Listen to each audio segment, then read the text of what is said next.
تم یہاں کیا کر رہی ہو؟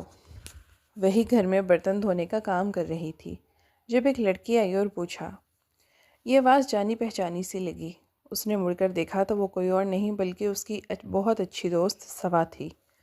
وہ فوراً اٹھ کر اس کے گلے لگ گئی اور رونے لگی۔ کئی مہینے ہو گئے تھے اسے بچھڑے ہوئے۔ اس کا دل غم سے بھر چکا تھا اور وہ چاہتی تھی کہ اپنا درد کسی سے بانٹ سکے، مگر کوئی ایسا نہیں تھا جس کے سامنے وہ اپنا دکھ بیان کر پاتی۔ اس کا 1.5 سال کا معصوم سا بچہ اس کے پاس بیٹھا کھیل رہا تھا۔ صبا نے اسے گلے سے لگایا اور اس کے یوں رونے پر حیران ہوئی۔ وہ کافی دیر تک صبا سے لپٹ کر روتی رہی۔ پھر نور نے کہا، صبر کرو، پہلے میں یہ کام ختم کر لوں، پھر تمہیں سب کچھ بتاتی ہوں۔ کام ختم کرنے کے بعد وہ صبا کے پاس بیٹھ گئی اور اپنی بات شروع کی۔ اس نے کہا کہ میرے شوہر کو فوت ہوئے ابھی چند ہی مہینے ہوئے ہیں۔ گزر بسر کے لیے یہاں برتن دھونے آتی ہوں۔ جو تھوڑے بہت پیسے ملتے ہیں ان سے اپنے بیٹے کا دودھ اور باقی اخراجات پورے کر لیتی ہوں، اور یہیں پاس میں ایک جھوپڑی ہے، اسی میں رہتی ہوں۔ یہ سن کر صبا چونک گئی، مگر پھر بولی، اب کیا ہو سکتا ہے؟ تم فکر نہ کرو، تمہیں یہ کام کرنے کی ضرورت نہیں۔ تم ایسا کرو کہ میرے ساتھ چلو، میرا گھر یہیں قریب ہی ہے، میں تمہارے لیے کوئی بہتر کام کا بندوبست کرتی ہوں۔ نور کی آنکھوں میں خوشی کی چمک آ گئی۔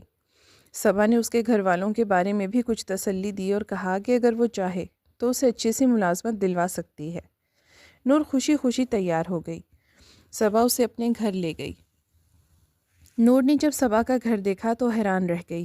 اگرچہ وہ صرف 3 کمروں کا تھا، مگر نہایت خوبصورت، صاف ستھرا اور محبت سے سجایا گیا تھا۔ صبا کا ایک 7 ماہ کا بیٹا تھا جسے اس نے اپنی گود میں اٹھایا ہوا تھا۔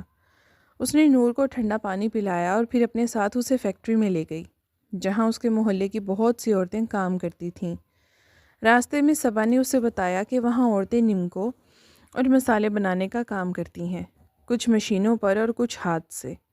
ہر طرف مسالوں کی خوشبو پھیل رہی تھی۔ فیکٹری دیکھ کر نور حیران رہ گئی، جہاں سب کام کرنے والی عورتیں تھیں۔ صبا نے ایک سینئر سے بات کی اور کہا کہ یہ میری سہیلی ہے، اس کا کوئی کمانے والا نہیں، براہ کرم اسے بھی کام دے دیں، میں ضمانت دیتی ہوں کہ یہ محنت سے کام کرے گی۔ اس آدمی نے نور کو دیکھا اور کہا، ٹھیک ہے، آج سے یہ بھی کام کرے گی۔ ہماری فیکٹری انہی عورتوں کے لیے بنی ہے جو بے سہارا ہیں۔ اگر یہ محنتی نکلی تو اسے بہتر ذمہ داری بھی دی جائے گی۔ نور کے دل کو سکون ملا۔ اسے بہت خوشی ہوئی کہ اب لوگوں کے گھر برتن دھونے کی ذلت نہیں سہنی پڑے گی۔ اس نے صبا کا شکریہ ادا کیا۔ صبا مسکرا کر اسے کام سمجھانے والے کے پاس چھوڑ گئی۔ صرف 4 دن میں ہی نور نے مشین پر اور ہاتھ سے مسالے بنانے کا کام سیکھ لیا تھا۔ پیکنگ بھی اسے آ گئی تھی اور عورتوں کے ساتھ مل کر کام کرنے میں اسے سکون محسوس ہوتا تھا۔ اس کا چھوٹا بیٹا دن میں زیادہ تر سویا رہتا، اور اگر کبھی جاگ بھی جاتا تو قریب بیٹھی عورتیں کبھی کبھار اسے گود میں لے لیتی تھیں تاکہ نور کا ہاتھ کام سے نہ رک سکے۔ اسی خوشی اور سکون کے ساتھ 3 مہینے گزر گئے۔ ایک دن اعلان ہوا کہ اس مہینے کی تنخواہ کے بعد صرف وہی عورتیں رکھی جائیں گی جو بہترین کارکردگی دکھائیں گی۔ سب عورتوں کو ہدایت کی گئی کہ دل لگا کے کام کریں۔ نور نے دل میں سوچا کہ میں بھی پوری محنت سے کام کروں گی تاکہ مجھے بھی مستقل طور پہ رکھ لیا جائے۔ اگلے دن وہ خوشی خوشی تیار ہو کر آئی۔ اس نے جلدی سے اپنا کام شروع کیا، چیزیں پیک کیں، فیڈر دیا اور اپنے بیٹے کو ایک کونے میں بٹھا دیا۔ پھر دوبارہ وہ کام میں لگ گئی۔ کچھ دیر بعد بہت شور ہوا۔ مینیجر صاحب غصے میں کہہ رہے تھے کہ یہ کس کا بچہ ہے؟ بچے والی عورتیں کام نہیں کر سکتی، بچے کام میں رکاوٹ بنتے ہیں، چیزوں کو ہاتھ لگاتے ہیں اور نقصان کر دیتے ہیں۔ نور گھبرا کر تیزی سے آگے بڑھی، جھک کر اپنے بیٹے کو گود میں اٹھایا۔ جیسے ہی وہ کھڑی ہوئی اس کے نظر سامنے کھڑے شخص پر پڑی، اس کے قدم زمین میں دھنس گئے۔ اسے لگا جیسے اچانک وہ ماضی میں پھر سے واپس چلی گئی ہو۔ قسمت نے ایک بار پھر اس کا پیچھا نہیں چھوڑا۔ نور کا تعلق ایک متوسط طبقے کے گھرانے سے تھا۔ اس کے ماں باپ نے کبھی بیٹیوں کی تعلیم پر پابندی نہیں لگائی تھی۔ وہ پڑھائی پر زور دیتے تھے، مگر شادی کے وقت یہ نہیں سوچتے تھے کہ ان کی بیٹی خوش رہے گی یا نہیں۔ نور اپنی والدین کی تیسری اولاد تھی۔ 2 بڑے بھائی تھے اور وہ اکلوتی بہن، لاڈلی بیٹی۔ بچپن سے ہی سب گھل مل جانے والے اور حد سے زیادہ حسین تھی۔ گول چہرہ، بڑی آنکھیں، گھنی پلکیں، اگر آنکھیں اٹھاتی تو پلکیں آئیبرو کو چھو لیتی، ایسی پلکیں شاید ہی کسی لڑکی کی ہوں۔ وہ خوش مزاج اور پڑھائی میں تیز تھی، ایک معصوم سی لڑکی۔ میٹرک کے بعد اس نے FSc کیا اور پھر یونیورسٹی میں داخلہ لے لیا۔ اس بات پر خاندان کے کئی لوگ ناراض ہوئے، بہت باتیں سنائی، مگر نور نے اپنی خواہش کے سامنے ہار نہ مانی۔ اس نے BSc میں داخلہ لیا۔ پہلی سیمسٹر میں اس کی ملاقات اذلان سے ہوئی۔ اذلان ایک امیر کبیر گھرانے سے تعلق رکھتا تھا، شکل و صورت میں بھی پرکشش اور باتوں میں خوش مزاج، مگر یونیورسٹی میں سب اسے بدمعاش اور بگڑا ہوا لڑکا سمجھتے تھے۔ لڑکیاں اس کے حسن کی دیوانی تھیں، مگر اس نے کبھی کسی کو لفٹ نہیں کروائی تھی۔ اس کا اصل شوق نئے آنے والے طلباء کو تنگ کرنا یعنی ریگنگ کرنا تھا۔ اس کے ساتھ ایک پورا گروپ تھا جو شرارتوں میں مشہور تھا۔ جب نور یونیورسٹی آئی تو شروع میں اسی گروپ نے اس نے بہت تنگ کیا۔ وہ سیدھی سادھی لڑکی تھی جس نے آج تک ایسے لوگوں کا سامنا نہیں کیا تھا۔ ایک بار اس نے ڈپارٹمنٹ نمبر 1 کا پوچھا تو انہوں نے مذاق میں اسے نمبر 4 میں بھیج دیا۔ وہاں پہنچ کر وہ پریشان کھڑی تھی کہ ایک لیکچرر نے اسے ڈانٹا، ایک سینئر لڑکی نے اسے صحیح ڈپارٹمنٹ پہنچایا۔ ایسے کئی واقعات ہوئے، مگر عجیب بات یہ تھی کہ اذلان کو وہ معصوم سی لڑکی اچھی لگنے لگی۔ تنگ کرتے کرتے وہ خود دل ہار بیٹھا، مگر اسے احساس نہ ہوا۔ دوسرے سیمسٹر میں اس نے نور سے اپنی محبت کا اظہار کر دیا۔ یہ سن کر نور حیران رہ گئی۔ وہ اسے بالکل بھی پسند نہیں کرتی تھی، بلکہ اذلان کے رویے نے اس کے دل میں نفرت بھر دی تھی۔ اس نے اکثر نور کو غریب ہونے کے طعنے دیے، حالانکہ نور کا گھرانہ درمیانے طبقے کا تھا اور اسے کسی چیز کی کمی نہیں تھی، لیکن اذلان جیسے لوگ روز گاڑیاں اور فون بدلنے والے تھے، ان سے مقابلہ کرنا تو ناممکن تھا۔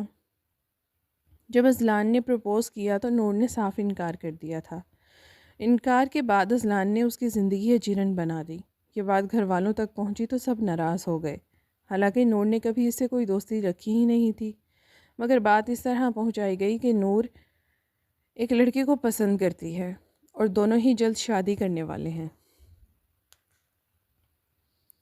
بلکہ یہ تک کہہ دیا کہ والدین نہ مانے تو وہ عدالت جا کر بھی شادی کر لیں گے۔ یہ سن کر والدین کے ہوش اڑ گئے۔ انہوں نے اسے گھر بٹھا دیا اور دوسری طرف اذلان نے فیصلہ کیا کہ وہ خود اس کے گھر جائے گا۔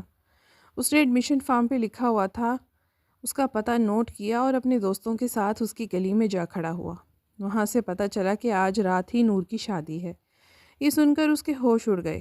آخرکار دوستوں کے ساتھ اس نے ایک منصوبہ بنایا کہ جب رخصتی کا وقت قریب آیا تو وہ اس کے دوست لڑکیوں کا روپ دھار کر گھر میں گھس گئے۔ انہوں نے نور کو بے ہوش کیا اور پھر اذلان کو اشارہ دیا۔ اذلان چھت سے کود کر کھڑکی تک آیا اور اسے اٹھا کر لے گیا۔ نور کو کچھ خبر نہ تھی۔ وہ تو اپنے والدین سے بار بار کہتی رہی کہ اس کی شادی نہ کریں بلکہ پڑھنے دیں، لیکن کسی نے نہیں سنا۔ اس کی شادی محلے کے ایک لڑکے سے طے کر دی گئی جو وعدہ کرتا تھا کہ وہ اسے پڑھائے گا۔ اس لیے نور خوش قسمت تھی، مگر قسمت کو تو کچھ اور ہی منظور تھا۔ اذلان یہ برداشت نہ کر سکا جس لڑکی کو وہ چاہتا ہے اسے کوئی اور حاصل کر لے۔ اسی ضد میں اس نے اسے دلہن کے روپ میں ہی اٹھا لیا اور اپنے گھر لے آیا۔ نور کے دل پہ گہرا زخم لگا۔ اسے یقین تھا کہ اس کے والدین اس پہ بھروسہ نہیں کریں گے۔ اگر وہ گھر گئی تو بھائی قتل کر ڈالیں گے۔ آنکھوں سے آنسو بہنے لگے کہ ماں باپ پر کیا بیتی ہوگی۔ وہ بھائی جو اس پر جان چھڑکتے تھے اب دوستوں میں سر نہیں اٹھا پائیں گے۔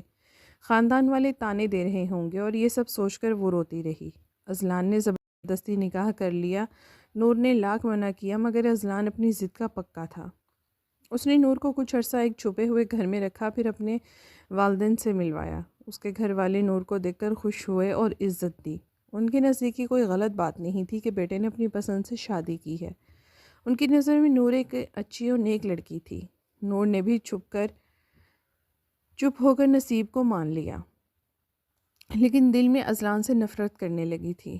وہ دل ہی دل میں ارادہ کر چکی تھی کہ موقع ملتے ہی اسے چھوڑ جائے گی، مگر پھر تقدیر نے پلٹا کھایا کہ صرف 6 مہینے بعد وہ امید سے ہو گئی۔ جب اس نے دیکھا کہ وہ اذلان کے بچے کی ماں بننے والی ہے تو بھاگنے کی ہمت ٹوٹ گئی۔ اذلان کو یقین ہو گیا کہ وہ کہیں نہیں جا پائے گی۔ اس نے اسے اپنے گھر لا بٹھایا۔ گھر میں سب کچھ اچھا تھا، لیکن نور کے دل کو سکون نہ تھا۔ وہ اذلان سے دور بھاگنا چاہتی تھی۔ موقع پاتے ہی وہ گھر سے نکل بھاگی اور کچی بستیوں میں جا بسی۔ 3 مہینے بعد ایک جھونپڑی میں اس نے اپنے بچے کو جنم دیا، پھر قریبی کالونی کے گھروں میں کام کاج شروع کر دیا۔ نور نے تقریباً 2 سال تک یہی کام کیا، لیکن اس نے یہاں آ کر سب کو یہی بتایا کہ اب اس کا شوہر اس دنیا میں نہیں ہے۔ لوگوں نے اس پر ترس کھا کر اسے یہاں رہنے دیا، اور جب کبھی وہ دیر سے آتی تو لوگوں کے طعنے بھی سننے پڑتے۔ آج بھی وہ ایک گھر میں کام کر رہی تھی۔ اس کا بیٹا 2 سال کا ہو چکا تھا، اور اس کالونی کے سب لوگ اور کچی آبادی کے جھونپڑی والے یہی سمجھتے تھے کہ اس کا شوہر شادی کے 6 ماہ بعد ہی دنیا سے رخصت ہو گیا تھا۔ اس کے بعد اس لڑکی نے بہت مشکل سے اپنا گزر بسر کیا۔ اس کا کوئی آگے پیچھے نہیں تھا، ماں باپ بھی نہیں تھے، اسی وجہ سے وہ اکیلی زندگی گزارنے پر مجبور تھی۔ اس دن بھی وہ ایک بڑے گھر میں کام کرنے میں مصروف تھی کہ اچانک اسے اپنی پرانی دوست صبا ملی۔ صبا اسے اپنے ساتھ اپنے گھر لے آئی اور پھر اس کے لیے ایک پیکنگ فیکٹری میں ملازمت تلاش کی، جہاں وہ اپنے بیٹے کو ساتھ لاتی تھی اور بہت محنت سے کام کرتی تھی۔ آج وہاں اذلان ایک دورے پر آیا ہوا تھا۔ اس کے بیٹے کو دیکھ کر شور مچانے لگا تو نور نے فوراً جا کر اپنے بیٹے کو اٹھا لیا، اور جیسے ہی اوپر دیکھا تو وہ حیران رہ گئی۔ اس کے قدموں تلے زمین نکل گئی کہ یہ تو وہی شخص تھا، اس کا شوہر اذلان۔ 2 سال بعد اس کے سامنے کھڑا تھا، اور نور کو لگا کہ جیسے وہیں واپس آ گئی ہے جہاں سے سب کچھ شروع ہوا تھا۔ اذلان بھی اسے دیکھ کر چونک گیا، اس کی آنکھیں کھلی کی کھلی رہ گئیں۔ نور کا دل چاہا کہ وہ بھاگ جائے یا زمین پھٹ کر اسے نگل لے، مگر یہ سب ممکن نہ تھا۔ اسے لگا کہ جیسے اذلان ابھی اس پر ہاتھ اٹھائے گا اور برا بھلا کہے گا، مگر اگلے ہی لمحے وہ حیرت میں ڈوب گئی، کیونکہ اذلان اس کے سامنے گھٹنے ٹیک کر رونے لگا، کہنے لگا کہ تم کہاں چلی گئی تھی نور؟ میں نے تمہیں کہاں کہاں نہیں ڈھونڈا۔ تم جانتی ہو میری زندگی کے ہر سانس تمہارے نام پر چلتی ہے۔ تم ہی وہ ہستی تھی جسے میں کبھی کھونا نہیں چاہتا تھا، لیکن تم مجھے چھوڑ کر چلی گئی۔ یہ میرے لیے کسی سزا سے کم نہیں تھا۔ میں نے یہ وقت کیسے گزارا ہے تم یہ سوچ بھی نہیں سکتی۔ جب میں تمہیں ڈھونڈ ڈھونڈ کر تھک گیا تو میں نے بیواؤں اور بے سہارا عورتوں کے لیے کام اور فیکٹریاں قائم کی تاکہ وہ روزگار حاصل کر سکیں۔ جب وہ عورتیں مجھے دعائیں دیتی تھیں تو مجھے لگتا تھا انہی دعاؤں کے صدقے ایک دن تم ضرور مل جاؤ گی۔ میں نے اللہ تعالیٰ سے ہمیشہ تمہیں مانگا، کوئی دن ایسا نہیں تھا کہ جب میں نے تمہارے لیے دعا نہ کی ہو۔ نور، میں نے بہت سی غلطیاں کی ہیں، بہت بدتمیزیاں کی ہیں، پر مجھے اب احساس ہوا ہے کہ کاش میں ایسا نہ کرتا، کاش میں تمہارے والدین سے تمہیں جدا نہ کرتا اور تمہیں اپنی دنیا میں قید نہ کرتا۔ اگر میں نے تمہیں عزت دی ہوتی تو آج تم میرے ساتھ ہوتی۔ یہ کہتے کہتے اذلان زارو قطار بچوں کی طرح رونے لگا۔ یہ بچہ میرا ہے نا؟ تمہیں اندازہ نہیں کہ میں نے اس کے دنیا میں آنے کے لیے کتنا انتظار کیا تھا۔ روتے روتے وہ سب کچھ بھول گیا اور کہا کہ کہاں ہے اور کیا ہو رہا ہے۔ یہ سب دیکھ کر نور کی آنکھوں سے بھی آنسو بہنے لگے۔ اسے احساس تھا کہ پچھلے 2 سال سے اس نے جس طرح گزارے ہیں وہ بہت بڑی غلطی تھی۔ اس نے تو بس ایک دن اپنے گھر سے بھاگ کر کسی بس میں بیٹھ کر کرایہ دیا اور کسی اجنبی سڑک پر اتر گئی، پھر وہ کچی آبادی میں آ کر رہنے لگی۔ اسے کیا خبر تھی کہ اس کا ایک قدم اس کی پوری زندگی کو تباہ کر دے گا۔ وہ بھی گھٹنوں کے بل بیٹھ کر روتے ہوئے کہنے لگی کہ مجھے آپ سے نفرت ہو گئی تھی، آپ نے مجھے میرے گھر والوں سے دور کر دیا۔ نہ جانے میرے والدین کے ساتھ کیا ہوا ہوگا، نہ جانے انہیں کتنی باتیں سننی پڑی ہوں گی۔ اسی نفرت کے باعث میں نے آپ کو سزا دینے کے لیے گھر چھوڑ دیا تھا، لیکن پھر واپس آنا میرے لیے ناممکن ہو گیا تھا۔ مجھے نہیں معلوم تھا کہ آپ کہاں رہتے ہیں، اس لیے مجبوراً مجھے یہاں رہنا پڑا۔ یہ 2 سال میں نے کس طرح گزارے آپ یہ سوچ بھی نہیں سکتے۔ اپنے بیٹے کو سنبھال کر اور کام کر کے میں نے دن کاٹے۔ مجھے خوشی تھی کہ شاید میری زندگی آسان ہو جائے گی، مگر حقیقت یہ تھی کہ اللہ تعالیٰ نے جو بھی کیا بہتر کیا۔ اس نے مجھے دوبارہ آپ سے ملا دیا۔ ہاں، یہ آپ کا بیٹا ہے، یہ کہہ کر اس نے اپنے بیٹے کو سینے سے لگایا۔ کمپنی کے تمام ملازمین یہ سب دیکھ رہے تھے۔ سب کی آنکھوں میں آنسو آ گئے۔ اذلان آگے بڑھا اور نور کو گلے سے لگا لیا تھا تو پورا حال تالیوں سے گونج اٹھا۔ پھر اسے اپنی گاڑی میں بٹھا کر سب سے پہلے اس کے لیے کپڑے خریدے، اسے بیوٹی پارلر لے گیا، بچے کے لیے بھی کپڑے خریدے اور پھر انہیں اپنے گھر لے آیا۔ اذلان نے سب سے پہلا کام یہ کیا کہ نور کو اس کے میکے لے گیا، کیونکہ اس نے نور کے جانے کے بعد اس کے گھر والوں سے رابطہ کیا تھا۔ انہوں نے سچائی بتا دی تھی کہ دراصل وہی شخص تھا جس نے اسے اپنے پاس رکھا تھا۔ نور کے گھر والوں نے اذلان کو معاف کر دیا تھا اور ساتھ ہی ساتھ نور کو بھی ڈھونڈنا شروع کر دیا تھا، لیکن وہ کسی کو نہیں ملی تھی۔ اب جب وہ اذلان کو ملی تو اسے لے کر اس کے گھر پہنچا۔ نور کے ماں باپ اسے دیکھ کر پھوٹ پھوٹ کر رونے لگے۔ سب کی آنکھوں میں آنسو تھے، سب ایسے ملے جیسے صدیوں سے بچھڑے ہوں۔ وقت نے پرانے زخموں پر مرہم رکھ دیا تھا اور اب دل میں نفرت کی جگہ محبت اور انتظار نے لے لی تھی۔ جدائی کا جو درد تھا وہ ملاقات کی خوشی سے ختم ہو گیا تھا۔ نور اپنے والدین کے ساتھ بہت خوش تھی۔ اذلان بس اللہ تعالیٰ کے حضور ہاتھ باندھے کھڑا تھا کہ اس نے اس کی خوشیاں واپس لوٹا دی ہیں۔ گھر کے چاروں طرف روشنی سی پھیل گئی تھی۔ یہ وہی دن تھا جب نور کی سالگرہ تھی۔ اذلان نے اس کے لیے ایک بہت بڑی تقریب رکھی جس میں تمام رشتہ داروں کو مدعو کیا گیا۔ یہ تقریب کسی رخصتی کی تقریب سے کم نہیں تھی۔ سب کو یہ سمجھ آ گیا تھا کہ نور اب اپنے والدین کی رضامندی کے ساتھ اپنی زندگی میں خوش ہے اور اس کی زندگی کی خوشیاں مکمل ہو چکی ہیں۔ نور نے اس بات سے یہ سبق سیکھا کہ ناسمجھی میں کیے گئے فیصلے انسان کو تباہ کر دیتے ہیں۔ جیسے کہ اس نے کیا تھا۔ اس نے فیصلہ کر لیا کہ دوبارہ کبھی ایسی غلطی نہیں کرے گی جس پر بعد میں پچھتاوا ہو اور جس کے نتائج مشکل حالات پیدا کر دیتے ہیں۔ پھر انسان چاہتا ہے کہ حالات ویسے ہی ہو جائیں جیسے پہلے تھے، مگر ایسا ممکن نہیں ہوتا اور ساری زندگی پچھتاوے کا بوجھ اٹھانا پڑتا ہے۔ اس لیے ایسے فیصلوں سے بچنا چاہیے تاکہ پچھتاوے اور دکھ کا سامنا نہ کرنا پڑے۔